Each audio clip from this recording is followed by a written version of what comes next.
Hi friends, என்னோடய ஸ்டைலில் வந்து ஸ்வீட் சப்பாத்தி எப்படி செய்யலான்னு பார்க்கலாமா? நான் சப்பாத்தியை வந்து நல்லா ஊற வச்சு நான் வந்து எப்பயும் சப்பாத்தி உருட்டுற மாதிரி எடுத்துக்கிட்டு சின்னதாக உருட்டிக்கிட்டு அதில் 1 டேபிள் ஸ்பூன் அளவுக்கு வந்து ஜீனி வச்சுருக்கேன்.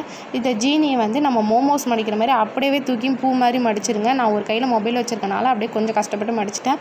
அது அப்படியே ஜீனி வெளில வராமல் பார்த்து பொறுமையாக அப்படியே சமமாக வந்து பெரட்டி எடுத்துக்கலாம். பெரட்டிட்டு இப்போ வந்து தோசைக்கல்லில் வந்து நெய் விட்டு அப்படியே வந்து நீங்கள் பெரட்டி விட்டிங்கன்னா சூப்பரான ஸ்வீட் சப்பாத்தி ரெடி ஆகிடும்.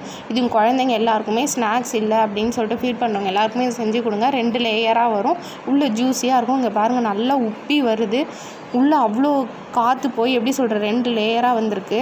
நான் கண் வச்சுட்டேன், அதனால் கொஞ்சம் அடங்கிக்கிட்டான், அப்புறம் நல்லா வந்துட்டான்.